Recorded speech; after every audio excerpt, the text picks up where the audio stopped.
Bien.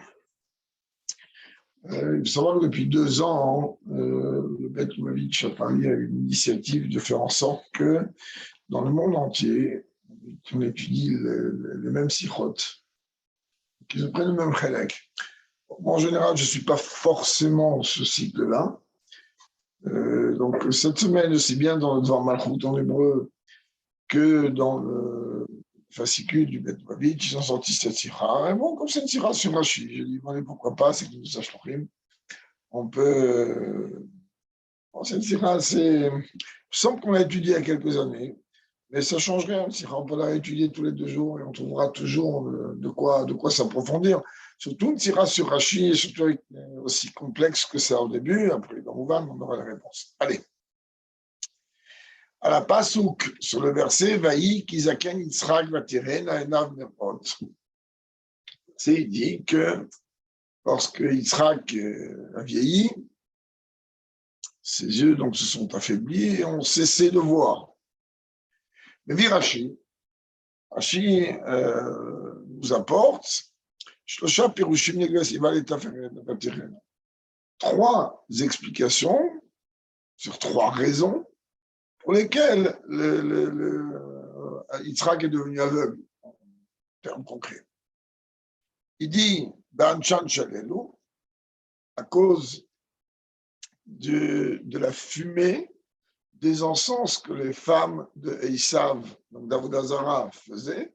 Donc cette fumée-là lui a abîmé les yeux jusqu'à arriver à une cécité. C'est la première explication que Rashi donne. Deuxième explication, alors il en donne 3 pour ça, hein, car on a déjà expliqué maintenant fois, le Rabbi va le redire ici, qu'en règle générale, Rashi ne donne qu'une explication.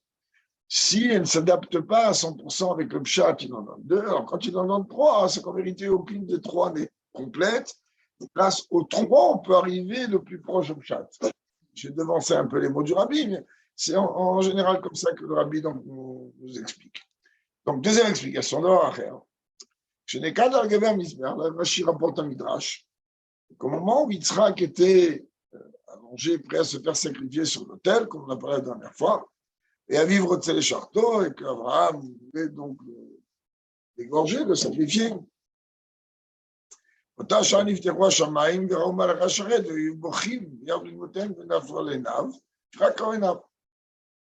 C'est un midrash qui dit qu'en vérité, à ce moment-là, les anges se sont mis à pleurer. Parce que tout simplement, Yitzhak a dit à son père, papa, attache-moi fort, serre les liens, parce que j'ai peur, lorsque mon âme va quitter mon corps, de sans faire exprès me débattre, et je pourrais te manquer de respect. Les anges, ils se sont dit, mais comment une chose comme ça, elle peut exister, Birlal? Donc, ils se sont mis à pleurer, évidemment, c'est une image, c'est un midrash, une parabole. Et le midrash, il dit que les larmes, je répète, il faut la comprendre, des anges sont tombés sur les yeux de Esav, ce qui a provoqué, des années plus tard, une cécité.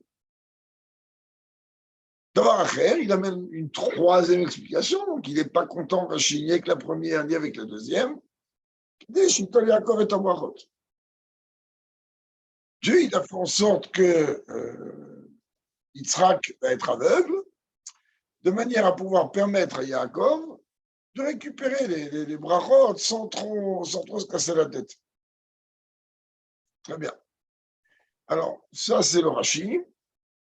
Maintenant, on va se casser la tête, nous. Ça, c'est la vie, on a besoin de comprendre.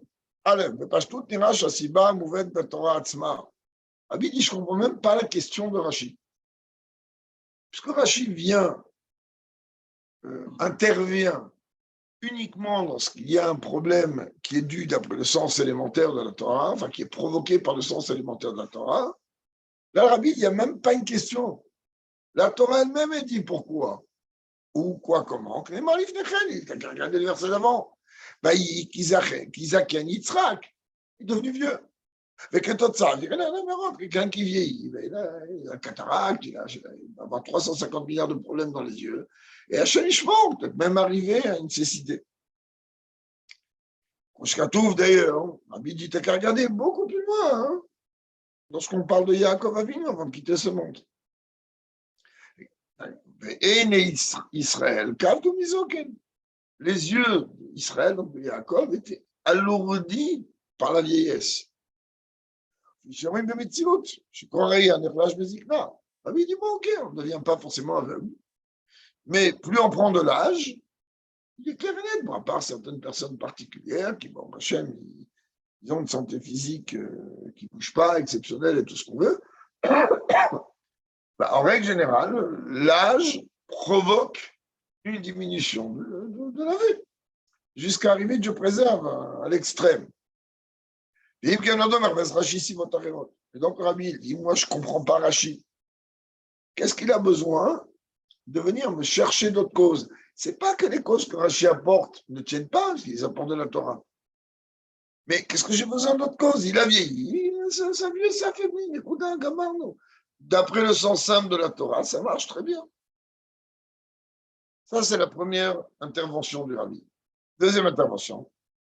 Là, c'est une des règles qu'on a parlé longuement vendredi soir sur Shio, une des règles de Rashi, et qu'en règle générale, Rashi n'a pas besoin d'amener plusieurs explications, une suffit. S'il amène deux, c'est parce que la première, elle ne s'en sort pas, et s'il amène trois, raison de plus. Ce que Rabbi va dire ici. Chaque endroit où Rashi apporte deux explications ou plus, ça veut dire que chacune des explications vient m'éclairer quelque part et me provoquer un problème d'autre part. Il faut comprendre que Rashi, ce n'est pas un enfant. Même lorsqu'il veut amener deux ou trois ou plus explications, en général, il n'y a même pas plus que trois, je dis bien en général. Alors le Rabbi, il dit, l'ordre dans lequel il est présent, ça aussi, ça nous pousse à une réflexion. S'il a mis comme première explication cela et comme deuxième explication autre chose, etc., c'est que l'ordre, il a une priorité. Donc en vérité, ça veut dire, le Rabbi nous dit que la difficulté qu'on va avoir à surmonter, à expliquer la deuxième explication de Rachid, plus grande que la première, et à raison de plus. S'il va amener, s'il va amener dans une explication, c'est-à-dire qu'il va s'éloigner quelque part, ou il va provoquer une question encore plus grande par rapport au Pshat. C'est-à-dire que la deuxième explication, elle peut m'aider parce que la première, elle est insuffisante. Très bien. Mais déjà, quand on est en train de parler de deuxième, c'est-à-dire qu'elle n'est pas une prioritaire pour m'éclairer sur le Pshat. Donc déjà, elle s'éloigne un peu, mais elle me donne une direction. La troisième, logiquement, Rabbi dit, elle s'éloigne plus. Mais elle aussi, elle va me donner encore une partie du puzzle. Et là, automatiquement, le Rabbi dit, quand on va analyser ce Rashi, on comprend encore moins. C'est-à-dire, qu'est-ce qu'il y a comme difficulté dans ces trois explications que Rashi rapporte? Et quelle est la cause pour laquelle Rashi les a présentés dans cet ordre-là? Déjà, Bichlal, le Rabbi nous dit qu'ici, il ne comprend même pas pourquoi il y a une question. Pour lui, il n'y a pas de question. La Torah me dit, Yitzhak a vieilli, ses yeux se sont affaiblis. Ok, next, je comprends qu'un vieillard, il ne voit pas. Ou il a du mal à voir.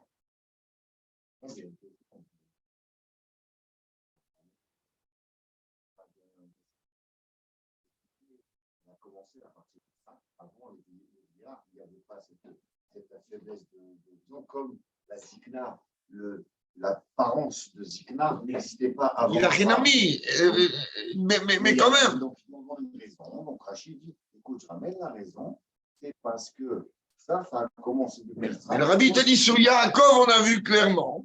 C'était après. Mais la Torah, quand même, elle te dit, ok, c'est tout ça. Comme la maladie quand oui. c'est parti d'Abraham, D'accord. Après, il y avait des malades, mais avant, il n'y avait pas. Avant, faisait ça Mais on va essayer de comprendre cet ordre. On est au début de la sikha. Troisième point, troisième série de questions. Kamou mispa pamim. On l'a répété maintes fois. Comme je me virachi chez Pirouchi, Marie, je vais de Koshia Kriyam al Kol Pirouche Benifrad, Veshenenu Kayam Bacherim. Parce que Rachid a mis trois explications. Dehors du fait de la difficulté qui existe dans chacune des explications que Rachid apporte, qu'on ne trouve pas chez l'autre. Il y a une difficulté encore sur les deux Pirouchim en même temps. Chez Bigalo et Sos, parce que s'il n'y avait pas une difficulté de compréhension dans les deux premières explications de Rachid, Rachid n'avait pas besoin de mettre une troisième. Non, trois ici. Avec les Torahs des femmes de. Il a amené en premier. Donc, il a amené trois. Mais Pirouche Hachet la Briout. Pirouche Hachet Shishalav, En Koshi Azé Kayam.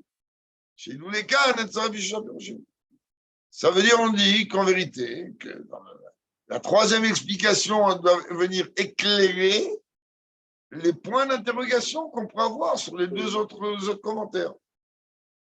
Et là, on ne comprend pas réellement. C'est Refolimtso et Pirouche Rashi chez les Fanenu, Gamet Akosh, Ameshutaf, Echoshna, Pirouche Biarat, et que ça nous mitras pour Rashi. Donc, Rabbi dit maintenant, on va décortiquer Rashi, on va essayer de comprendre ensemble quelle est la difficulté que l'on trouve dans les deux premiers commentaires de Rashi et comment la troisième explication de Rashi vient résoudre le problème des deux autres.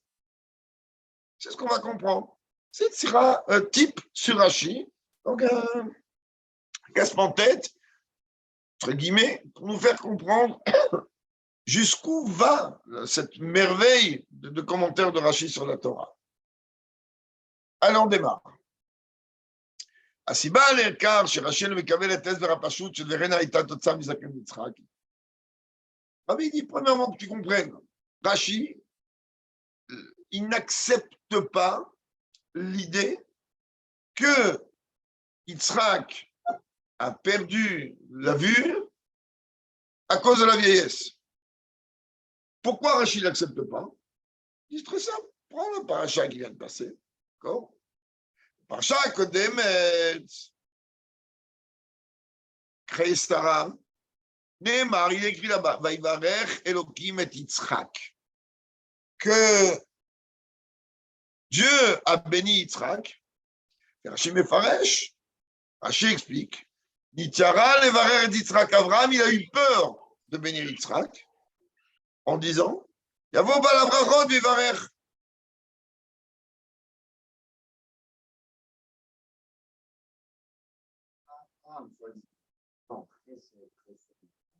Comme là, il fait croire, Yitzhak, j'ai peur parce que et Ishmaël, il n'a pas eu de problème pour les horaires.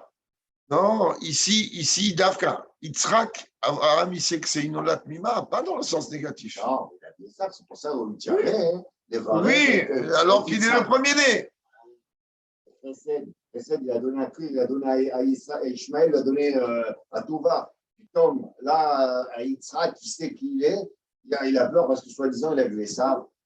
Elle n'est pas compréhensible sur Rachid. Ça passe à l'as.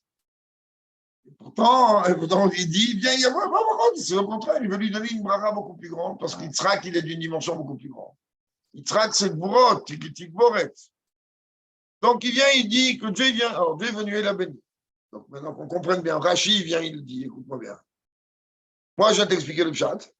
Dans le pshat, peu importe le pourquoi du comment ou le comment du pourquoi, Tachles, Dieu lui-même a béni Yitzhak.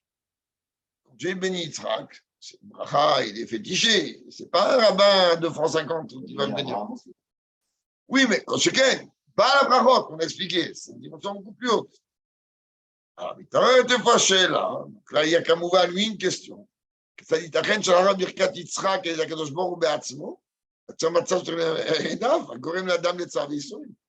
Rabbi dit, je ne comprends pas. Enfin, le Rabbi dit que Rashi ne comprend pas et qu'il dit, attends, il est béni par Dieu lui-même et Dieu, qu'est-ce qu'il fait?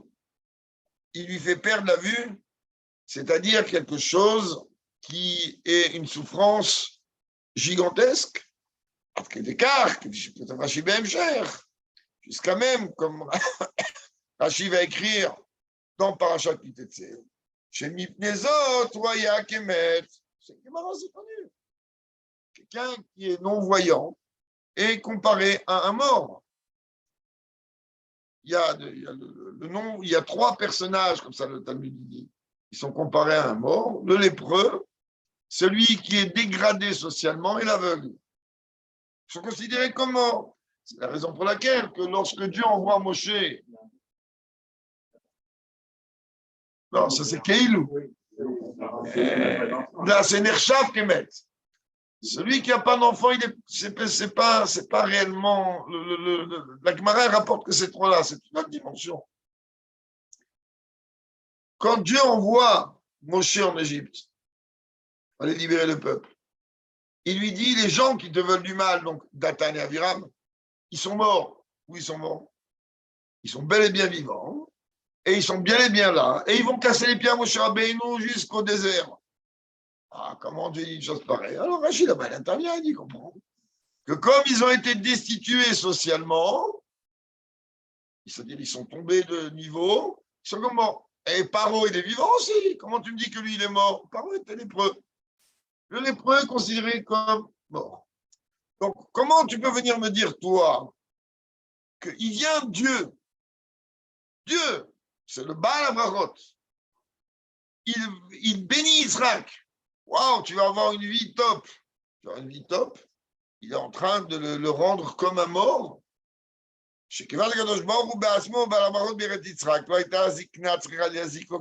Donc, en vérité, même se dire, même, ok, il a béni, il lui a donné de longs et bons jours, il a vécu 180 ans, c'est bien, c'est très joli. Mais, ok, d'accord, 180 ans, il a 180 ans en étant bien. Mon grand-père maternel, il a vécu 103 ans. Ce qui est, bon, Hachem, par rapport à leur époque là-bas, on peut comparer que c'est presque pareil. Il n'a jamais vu un médecin de sa vie. Et il est parti dans son lit, comme on dit. Donc, Dieu, il aurait très bien pu faire quoi? Il va vivre 180 ans sans la moindre souffrance. Mais là, c'est un problème. C'est pas genre la veille de Saïd Talcout. Alors, les yeux, il ne va pas voir 57 ans avant. Pourquoi? Pourquoi tu veux, toi qui bénis Yitzhak, 57 ans avant qu'il quitte ce monde, lui mettre une étiquette que dans ta Torah, c'est écrit que cette catégorie de personnage, elle est considérée comme morte. C'est ça tes brachot. Mais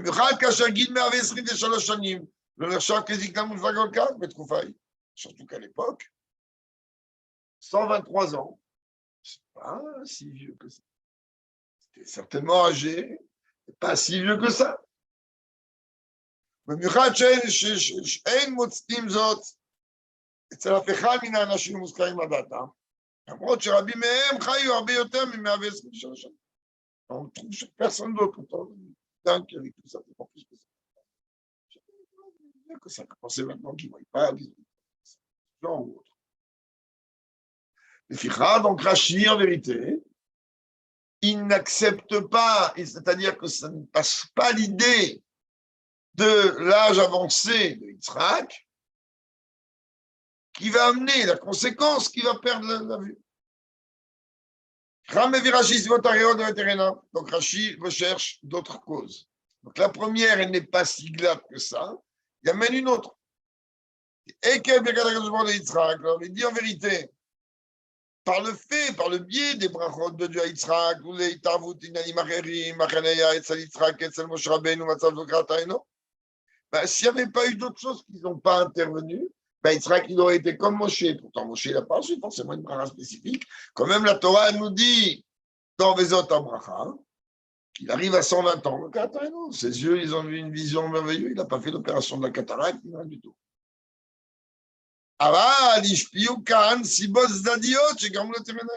Donc, Rachid dit, il y a forcément des causes autres, des causes secondaires, qui ont provoqué la cécité chez Yitzhak.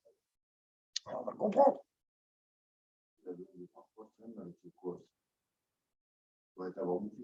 Mais c'est la question du rabbi.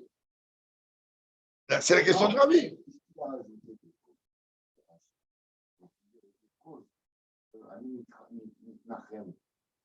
Non, après il va falloir. Après, il va falloir, qu'est-ce que Rabbi a dit au début? Après, grâce à la troisième raison de Rashi, on va comprendre les problèmes des deux autres.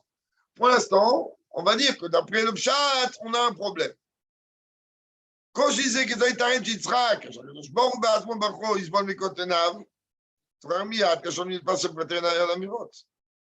cette difficulté-là, comment c'est possible? Que Yitzhak, qui a été béni directement par Dieu, il va souffrir et subir d'une cécité. En réalité, ce problème-là, il se pose immédiatement dès qu'on apprend le verset qui nous dit que les yeux de Yitzhak ont été affaiblis. La reine, Savir Laniach, donc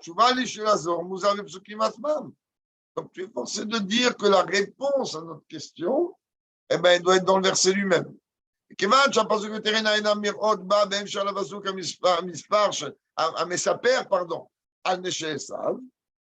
Et comme en vérité, Rachid dit, le verset qui me dit que les yeux de Yitzhak se sont affaiblis, etc., ce verset-là, il vient à la suite du verset qui vient me raconter que les femmes de Esav étaient idolâtres et qu'elles faisaient des encens. Shayou, moratoire, les Yitzhak ou Rivka, c'était pour Yitzhak et Rivka insupportable. Et puis Neshavdou Avodazara, car c'était de l'idolâtrie à l'état pur. Savir, Shevispiroudzor, Mouza, Sivalvaterena. Rachid dit il y a de fortes chances, c'est la raison pour laquelle il amène ça en deuxième plan, il y a de fortes chances que la cécité chez Yitzhak, elle a été provoquée, elle a été causée par les encens d'Avodazara des femmes de Esav. La reine Koverachet au Pirouche de Tirène, en Igram Ashanan, Chenelou, Yad Mitrilak et Pirouchikari. Donc Rachid dit moi, je regarde le Pshat, d'après le Pshat, la raison de base pourquoi Yitzhak, qui a reçu la bracha de Dieu, a souffert de cécité, c'est pas par vieillesse, bien que c'est marqué clairement que Yitzhak il a vieilli, et la réponse elle est que Dieu l'a béni, donc il ne devrait pas subir ce genre de choses. Rachid dit, étant donné que d'après le verset qui précède, on me parle d'encens, les encens affaiblissent les yeux, surtout quand ils sont liés avec d'Avodazara, de la sorcellerie ou autre. Donc ça provoque ce problème. Qui ou Ramouz à l'aider à Psuki Matzmam. La Shalif Neshna Pirushim Arerim, Metzibar, En Asibar, Ramouz à Vachot Psukim. Alors que les autres explications, ce n'est pas réellement clairement rapporté dans les versets. C'est les Midrashim, il faut se casser la tête avec. Ah, mais Pirush Arishon et Shlosh Tekshayim, seulement Rachid dit, Rabbi il dit, que Rachid se dit, dans la première explication des encens des femmes de Esav, on a face à nous deux difficultés. Lesquelles? Premièrement, le grand biard du Yitzhak. Je pense bien qu'ils n'ont pas dormi dans la chambre de Yitzhak, les femmes de Esav. Quand je dis dans la chambre, ce n'est pas les mots du Rabbi, mais bon, c'est des tentes. Non. Et là, c'est clair qu'ils avaient une demeure séparée. C'est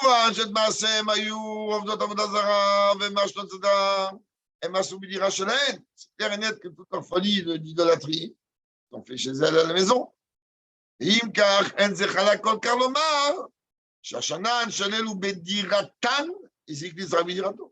Donc Rachid dit, moi je m'appuie sur ça comme première explication, parce que ce verset-là, il vient à la suite du verset qui me dit que les femmes de Esav faisaient des encens.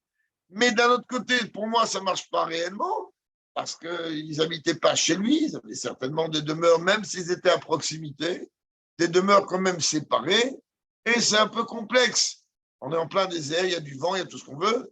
C'est un peu complexe de venir dire que les encens des femmes de Esav, elles ont provoqué une cécité. C'est pas grave, ça passe pas. En plus de cela, si tu veux me dire, le Rabbi il dit, le Rabbi dit, voilà la question que Rachid se pose. Si tu veux venir me dire que tu n'as rien compris, oui, les encens sont arrivés jusqu'à la tente de Yitzhak. Et ça l'a rendu aveugle. C'est simple que Rachid se pose. C'est pour ça qu'il n'accepte pas cette idée Madoua Ezika Shana Rak d'Yitzhak, vous le Rivka, alors Rivka aussi, donc il travaille. Pourquoi pas forcément? On a un petit métaphore comme ça, deux personnes qui vont fumer. Il y en a un qui va malheureusement heureux et l'autre non. Simplement que Ola Temima, il est beaucoup plus adine à ce genre de truc que Rivka qui vient de chez son père où elle a tout connu. Oui, mais je répète, ce que tu me donnes, c'est une explication qui est au-delà du pshat. D'après le pshat, s'il y a une atmosphère nocive matériellement, c'est matériel, c'est pas du richouf. Alors, et qu'elle peut effectivement provoquer physiquement un dégât, alors elle le provoque à tout le monde. Et Rachid, là, c'est le pshat. Rachid, il dit, j'étais bien parti, j'aurais été content de dire qu'Yitzhak, il a perdu la vue par les encens, c'est le verset d'avant, ça marche très bien. Mais par rapport à ces deux questions, ça ne marche pas. Donc, je suis obligé d'amener encore deux explications. Maintenant, les deux explications. Elle aussi, comme on va, elle véhicule des points d'interrogation. Aleph. Donc, il a dit qu'au moment où il était en train de se faire sacrifier, alors les anges, les larmes des anges sont tombées dans ses yeux. Mais, deuxièmement, c'est les deux explications qu'il a ramené Rachid. En dehors du fait, le Rabbi dit déjà que ces deux explications-là, je ne sais pas d'où les a tirées, Rachid. En tout cas, certainement pas du verset. Il n'y a pas un verset clair qui nous dit ça. On est d'accord. Donc, à partir de là, alors, en dehors du fait, Rabbi dit, on va mettre ça entre parenthèses.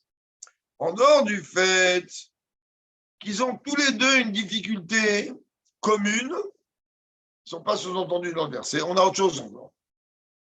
Puis Rosh Hashani caché, on prend la deuxième explication, c'est quand même notre difficulté, elle est quoi?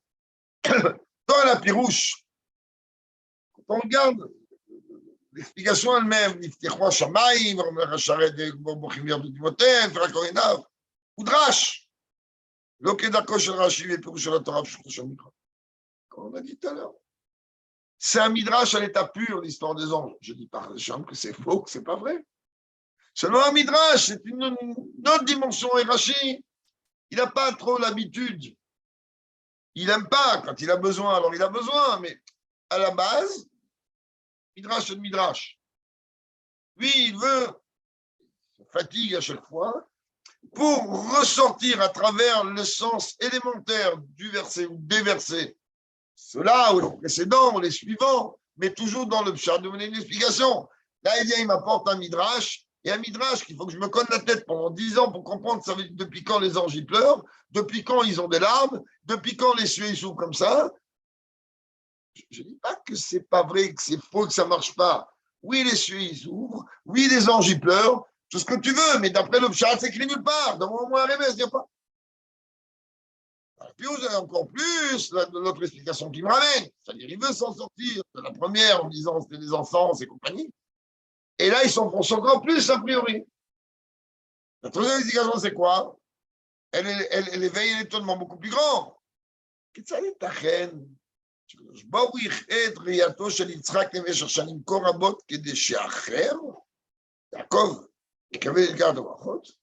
Dieu, il va faire souffrir Yitzhak 57 ans. Pourquoi? Pour que Yaakov il prenne les brachot. Dieu, il aurait très bien pu. Il a 1 milliard de chemins. Il a 1 milliard de moyens. Pour que Yaakov il récupère les brachot qui lui sont dus.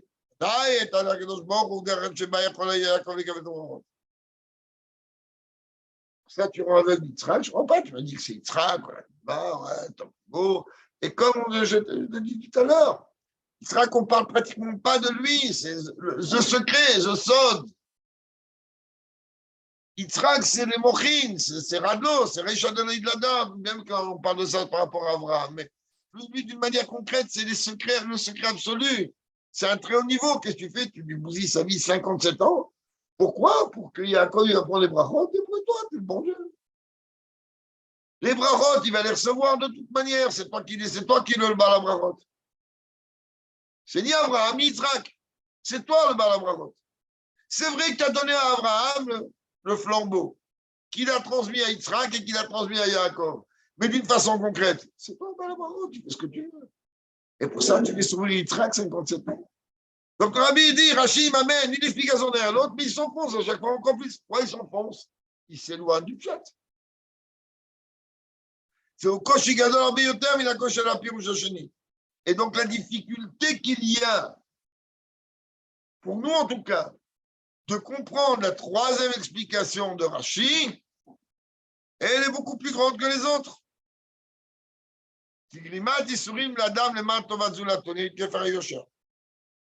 Tu ne peux pas, si tu es quelqu'un de droit, et raison de plus quand on parle de Dieu, Kaviachol, tu ne peux pas venir provoquer une souffrance chez quelqu'un pour que autrui puisse bénéficier de ça.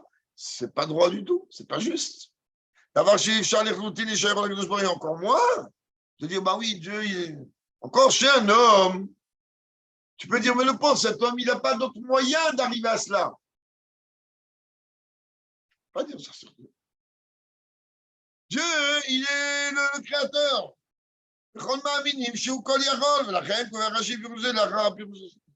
Donc, qu'est-ce qu'il fait Rachid?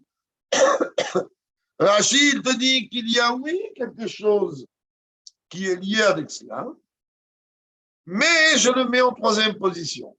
Mais jusqu'à présent, on n'est toujours pas sorti de l'auberge. On ne comprend pas pourquoi Yitzhak, il avait besoin de perdre la vue. Les trois explications, elles sont une plus compliquées que l'autre. La sira n'est pas gigantesque, ce qu'on n'a pas fait avant, mais bon. Ravi dit comme ça. Kamour, il va commencer à nous expliquer. Comme on a parlé, Yesh becholechan apirushim ma'ala leumat sheni. Shnei apirushim pardon acherim. Chaque explication, elle a un plus par rapport aux deux autres. Beminim acherot, en d'autres termes, bechosh ne pirushim biyachad yesh oto koshi. Sheinam kayam bepirush hashlishi. Il dit, dans les deux explications en même temps, elles ont le même problème, c'est que elles ne font pas partie du chat, ce qui n'est pas le cas de la troisième explication. Alors maintenant, quel est le point essentiel de la première explication, donc celui des encens?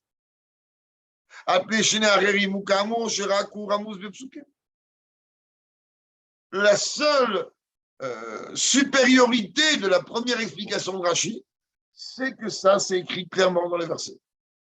Donc, ça fait office quand même de...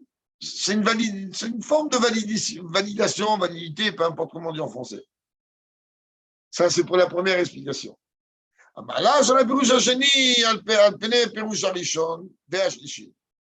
supériorité qu'il y a de la deuxième explication face à la première et à la troisième, elle est quoi, la fiche? Oh, la Pirushim Ayav Terena Gorem Lepsirat Yitzhak Yaakov. Les deux Pirushim d'avant viennent te dire que, en vérité, Yitzhak, il a perdu la vue afin qu'il puisse donner par cela les brachot à Yaakov.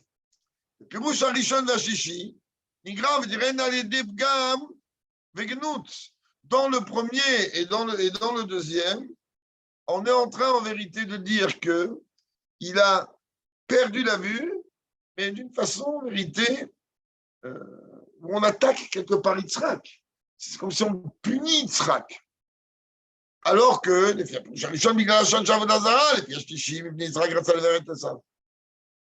le premier cas, tu me dis à cause d'Avodazara, des femmes de Esav. Le deuxième, tu me dis pour que Yaakov il prenne les brachot, ça veut dire parce qu'on veut empêcher, enfin le troisième, on veut empêcher Yitzhak de bénir Esav. Donc en vérité, tu es en train de me dire que le fait qu'on est venu taquiner, si l'on peut dire, attaquer Yitzhak et montrer quelque chose de rabaisser quelque part, c'est ça qui a entraîné les brachot. Ça, Yaakov, il a pris les brachot. Pour ça, il a pris les brachot. Et nous, les filles, après Moussa Chani, il est alors que la deuxième explication que Rashi apporte, c'est là, elle est waouh, elle est top. On me dit, maintenant, mais tu sais pourquoi elle n'a pas vu la vue? Tu crois que toi, tu peux avoir accès aux armes, aux larmes des anges? La deuxième explication, elle montre la grandeur de Yitzhak, que même les anges, ils se sont plaints à Dieu. Comment tu peux laisser une chose pareille?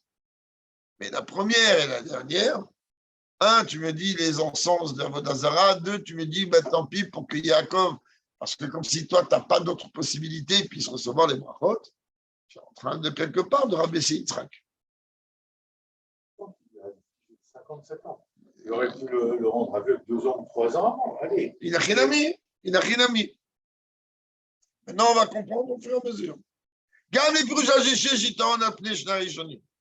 Mais il dit en vérité, même la troisième explication, celle que Yaakov il récupère les paroles, il a quand même une supériorité par rapport aux deux précédents. Les fiches, si tu vas t'appuyer sur les deux premières explications de Rachid, tu vas déduire que quoi?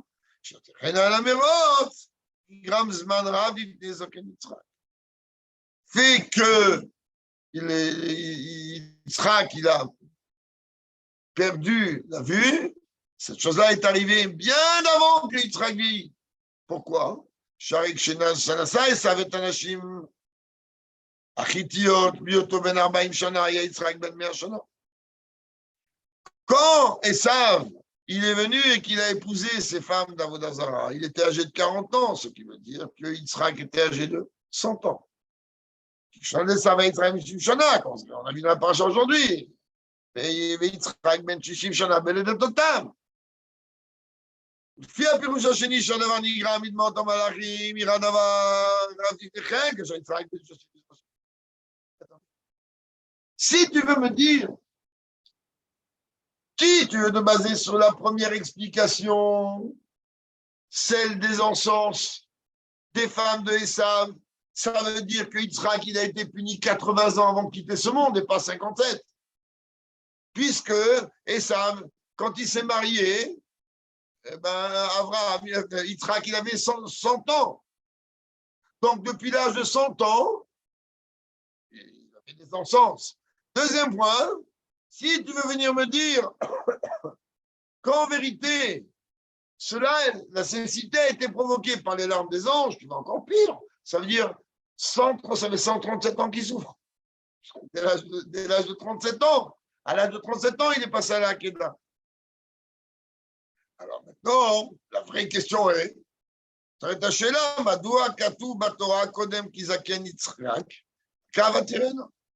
est écrit d'abord, Yitzhak a vieilli, et après, il a eu de la cécité.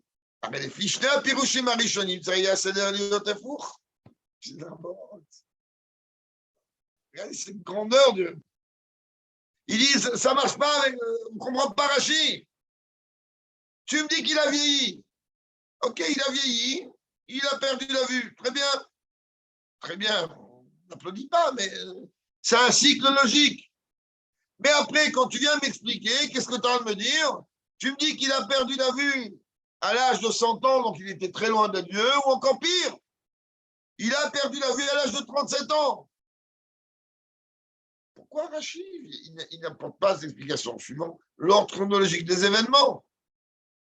Makara, donc on est totalement perturbé. Ce Rachid, on ne comprend pas, d'ailleurs qu'on comprenne bien. Chaque fois que Rachid apporte plus d'une explication, c'est les soubars. Et là, le rabbi, il va dénouer tout le sac de nœuds.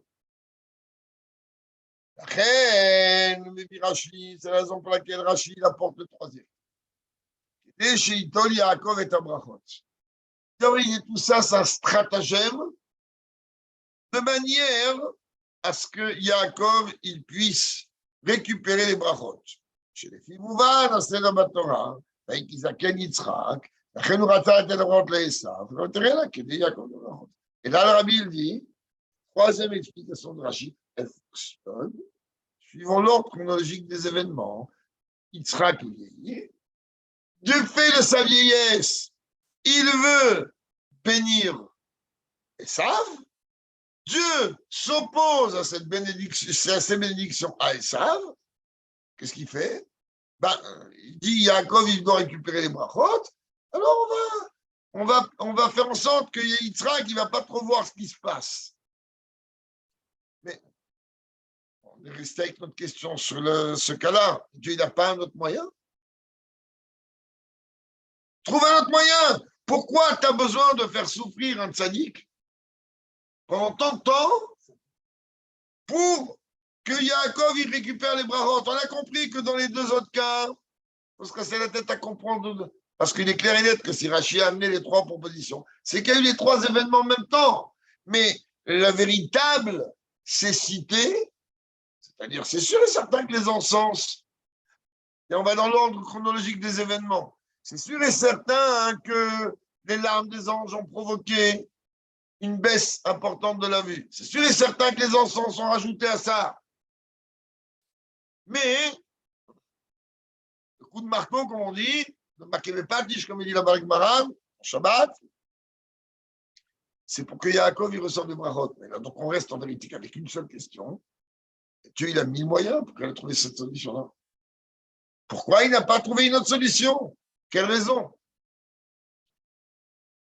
Et là, le rabbi va nous dire quelque chose qu'on doit bien rentrer dans la tête. אחת מההוראות הנלמדות מהפירוש השלישי של רש"י, le pirouche qui reste quelque part le plus logique, cette explication-là, Ad kama yesh lakpid ali amirat lashon hara. Comment nous, on doit faire extrêmement attention à ne pas dire du lashon hara. Pourquoi? Réponse.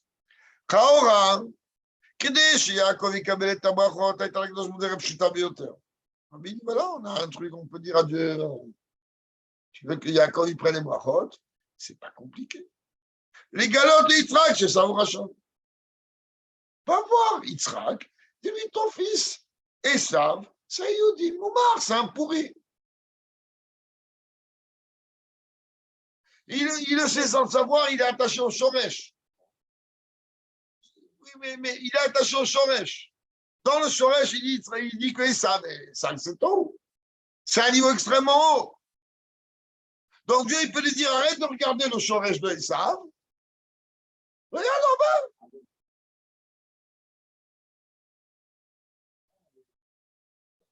Il aurait pu lui dire,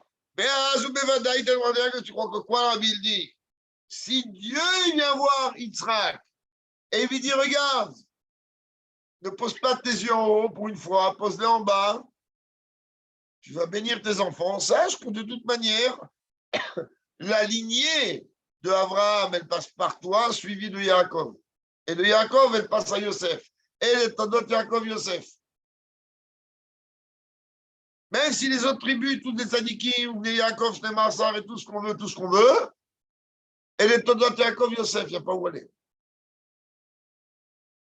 Donc Dieu, il aurait très bien pu aller voir Yitzhak et lui dire non, je ne veux pas que je les brachot à Esav.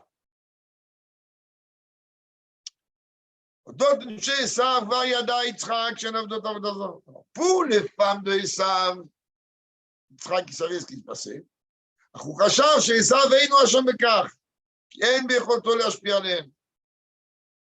Yitzhak, il s'est dit, Esav, il est Ashkenaz. Alors, il n'a pas trop de pouvoir devant la femme. La femme Ashkenaz est plus forte que le mari. Ce n'est pas écrit ici Ashkenaz, c'est ma façon de parler. Donc, il a dit, ok, Esav, il n'est pas trop responsable, il n'avait pas tellement de poigne. C'est la femme qui porte le pantalon. Donc, il dit, bon, le pauvre, qu'est-ce que tu veux faire? Il l'a épousé, et voilà, il est tombé dans un piège. גם לגבי עשיו עצמו, כבר ידע יצחק, שמשהו נקשרה עמו. Et d'ailleurs, qu'est-ce que tu crois? Que Yitzhak, c'est un imbécile?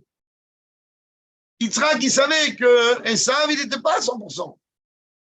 La preuve, c'est que dès que Yaakov vient lui dire, Dieu, il a dit, attends, depuis quand tu dis, ton Dieu, il m'a guidé? Depuis quand tu parles de mon Dieu, toi? T'as jamais, même quand tu m'as fait les arnaques avec ce qu'on doit prélever le maaser dans le sel et sur la paille, tout ton panique à 2 francs, quelqu'un, quand il est trop religieux, hein, alors, le rabbi dit que Yitzhak, il savait que vis-à-vis des Saves, il ne savait pas à quel point, mais il y a quelque chose qui n'allait pas. Jamais dans la bouche de Esav, il y a le mot Dieu. Il n'y a pas de Baruch Hashem. Il n'y a pas Ishtamar Shemolad. Il n'y a pas tout ça.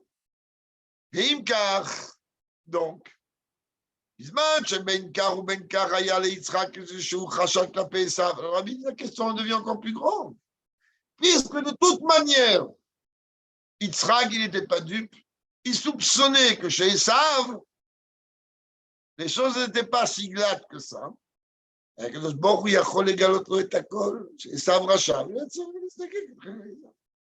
c'était même pas, tu vas dire, bon, attends, comment je vais annoncer ça à cet homme, que son fils est un pourri, il le prend pour le chef de la génération.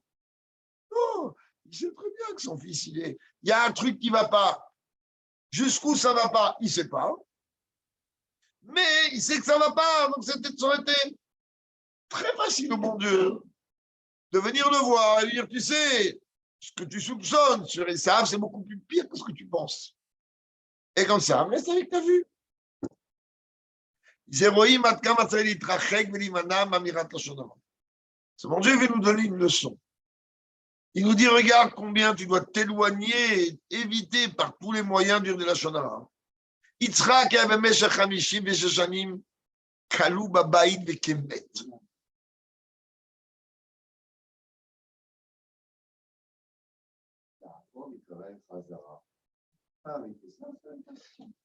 Oui, mais...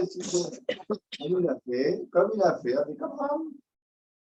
Oui, mais avec Abraham, il a demandé de renvoyer Ishmaël. Là, Esav, il est là.